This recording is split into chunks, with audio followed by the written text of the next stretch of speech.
আসসালামু আলাইকুম। তো তোমরা যারা এডমিশন ক্যান্ডিডেট আছো, তো তোমরা হয়তো অনেকে আর্টস ব্যাকগ্রাউন্ড থেকে ঢাকা বিশ্ববিদ্যালয়ের এ ইউনিটে পরীক্ষা দিবে। তো ঢাকা বিশ্ববিদ্যালয়ের এ ইউনিটের যে প্রশ্নটা হয় যারা আর্টস ব্যাকগ্রাউন্ড থেকে পরীক্ষা দিবে, সেই প্রশ্নটার ইংলিশ এবং বাংলা আজকে এই ভিডিওতে আমরা সলভ করব, যার মাধ্যমে তোমরা এই এ ইউনিটের কোশ্চেনটা সম্পর্কে একটা আইডিয়া নিতে পারো।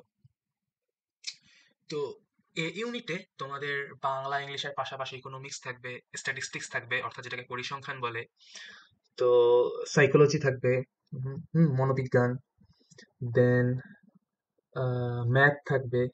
তো তোমাদের বাংলা ইংলিশ সহ যে কোনো আরো দুইটা অ্যান্সার করতে হবে। মোট চারটা এমসিকিউ এ চার, সবগুলোতে 15 করে থাকবে। 4 × 15 60 মার্কের এমসিকিউ পরীক্ষা তোমরা দিবে। তো এই ভিডিওতে শুধু ইংলিশ এবং বাংলা কভার করা হবে। পরবর্তী অন্য ভিডিওতে হয়তোবা ইনশাআল্লাহ আমরা মনোবিজ্ঞান, তারপর তোমার ইকোনমিক্স এগুলা সলভ করা যাবে। তো আজকে ইংলিশের এই কোশ্চেনটা আছে, তো আমরা সলভ করা শুরু করি, তাহলে তোমরা ধারণা পাবে। ইংরেজির প্রথম যে কোশ্চেনটা ছিল, I cannot be subservient dash him. এখানে আছে অন, অর্থাৎ subservient on him, subservient by him, subservient over him, subservient to him. তো এখানে এখানে সাবসার্ভেন্ট মানে হচ্ছে কারো আজ্ঞাবহ হওয়া। সাবসার্ভেন্ট শব্দটার অর্থ হচ্ছে কারো অধীনে থাকা। তো সাবসার্ভেন্ট টু, এটা একটা প্রিপোজিশন হয়। সাবসার্ভেন্ট টু হিম মানে তার আজ্ঞাবহ বা তার অধীনে আমি থাকতে পারবো না। সাবসার্ভেন্টের পর সবসময় টু হয়। তো আমাদের অ্যাপ্রোপ্রিয়েট প্রিপোজিশন থেকে সবসময় আসে। By next month, 2 number, by next month Shrabani dash in the bank for 5 years. তো সেন্টেন্সটার মানে দাঁড়ায়, সামনের মাসে শ্রাবণের এই ব্যাংকে কাজ করার 5 বছর হয়ে যাবে, তার মানে 5 বছর কাজ করে ফেলবে সে। তো এখানে মে ওয়ার্ক হবে না, হ্যাজ ওয়ার্ক কাজ করেছে হবে না, সামনের মাস আসলে তারপর তার কাজ করা হয়ে যাবে 5 বছর। তো এখানে প্রেজেন্ট ফিউচার পারফেক্ট হবে, উইল হ্যাভ ওয়ার্কড। আচ্ছা, identity, 3 number, identify the error in the following sentence. Each of the students are responsible for the homework. এখানে ভুলটা বের করতে বলছে, এই সেন্টেন্সে ভুলটা কোথায় খেয়াল করো। ইচ অফ দ্য স্টুডেন্টস, এটা প্লুরাল নাকি সিঙ্গুলার? স্টুডেন্টদের প্রত্যেকে, এটা কিন্তু একটা সিঙ্গুলার, তাই না? তো এখানে যে সাবজেক্টটা আছে ইচ অফ দ্য স্টুডেন্ট, এটা কিন্তু সিঙ্গুলার, কারণ প্রত্যেকটা স্টুডেন্ট, প্রত্যেক থাকলে সিঙ্গুলার হয়। তো যেহেতু এটা সিঙ্গুলার সাবজেক্ট, তাই এখানে আর হয়েছে, আর দিছে, যেটা ভুল হবে কি ইস, যেহেতু সিঙ্গুলার, তাই এখানে ভুল হচ্ছে আর। বাকি সব ঠিকই আছে, আরটা এখানে ভুল। আচ্ছা, 4 নম্বরটা দেখো, we didn't win the match, we are happy with hour teams performance dash. আমরা ম্যাচটা না জেতা সত্ত্বেও আমরা আমাদের টিম পারফরমেন্স নিয়ে খুশি। তো এখানে we didn't win the match, we are happy with hour teams performance although. Although সাধারণত সেন্টেন্সের শুরুতে বসে, দো হবে কি না হতে পারে। We are happy with our team performance also, আমরাও আমাদের টিম পারফরমেন্স নিয়ে খুশি। এখানে আমরাওটা অর্থের সাথে যায় না। ডিসপাইট, ডিসপাইটটা সাধারণত সেন্টেন্সের শুরুতে বসে, তো এখানে আমরা অ্যান্সারটা হবে B, though. We didn't win the match, we are happy with our team performance though. তারপর 5 নম্বরটা দেখো, dash you mind closing the window please, it's very cold outside. So আমরা যখন কাউকে ইংরেজিতে অনুরোধ করি, তখন আমরা উড ইউ মাইন্ড ইউজ করি। যেমন would you mind giving a pen please, আপনি কি আমাকে একটা প্লেন দিতে পারেন? সো অনুরোধ বিনয়ের সাথে, সেখানে আমরা উড ইউ মাইন্ড ইউজ করি, তো অ্যান্সার হবে C. The auditorium, 6 number, the auditorium is not available for use this week, it. আচ্ছা, এই সেন্টেন্সটা মানে হচ্ছে অডিটোরিয়ামটা এখন ব্যবহারের জন্য প্রস্তুত নয়। তো এটা আসলে কেন প্রস্তুত নয়? কারণ এটা এখন আবার নতুন করে সাজানো হচ্ছে, এই কাজটা করা হচ্ছে, ইট ইজ অনগোয়িং, তো প্রেজেন্ট কন্টিনিউয়াস হবে। ইজ রিফারবিশড হবে না, এটা প্রেজেন্ট ইনডিফিনিট প্যাসিভে। ইজ বিং রিফারবিশড, এই যে এটা ইজ বিং রিফারবিশড, এটা প্যাসিভে আছে, প্রেজেন্ট কন্টিনিউয়াস মানে কাজটা চলতেছে।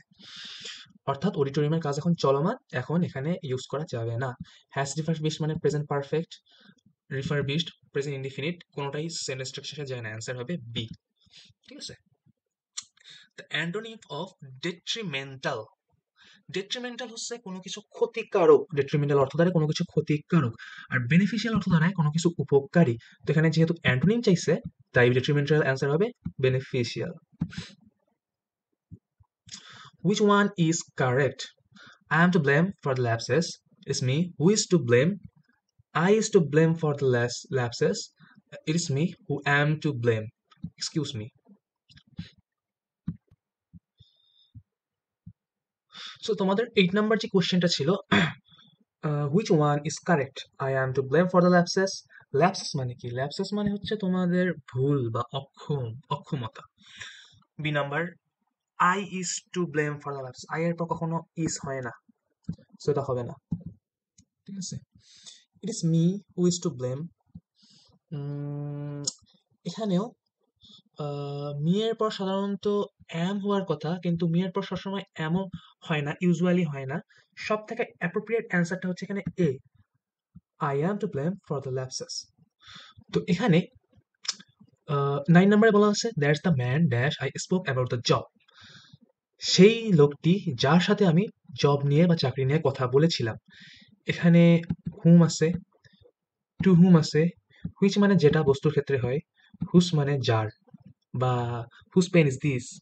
তো এখানে যাকে বা যার সাথে কথা বলেছিলাম, তো এটার ইংলিশটা হয় টু হুম, যার সাথে বা যাকে। তো অ্যান্সারটা হবে বি। আচ্ছা, meditation dash anxiety and dash a state of calmness. Meditation কি আনে? মেডিটেশন অ্যাংজাইটি বের করে দেয়, রিলিজ করে, এবং কামনেস মানে শান্তি বা স্থিরতা নিয়ে আসে মনে। তো এটা হবে, প্রথমে হবে রিলিজেস অ্যান্ড তারপর হবে অ্যাংজাইটি রিলিজ করে, তারপর স্টেট অফ কামনেস ব্রিং মানে নিয়ে আসে। তো অ্যান্সার হবে C. If you are empathetic, you have the ability to understand the feeling of others, feel pity for others, তারপর are unable to forgive someone, and D number হচ্ছে are elated। তো empathetic মানে হচ্ছে সহানুভূতিশীল। তো আর ইউনেবল two forgive someone, কাউকে ক্ষমা করতে অক্ষম, এটা তো হবেই না। আর ইলেটেড, এটাও হবে না। এ অথবা বি হবে। সো কারেক্ট অ্যান্সারটা হবে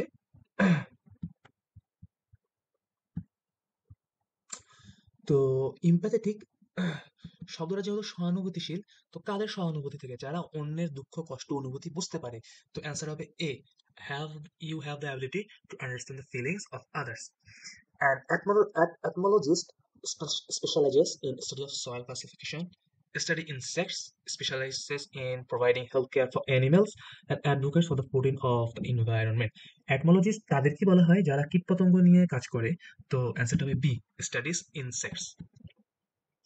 13 নাম্বারটা দেখো, the word with incorrect spelling is A, intervention, B, intoxicate, C, intertwine, D, intestine।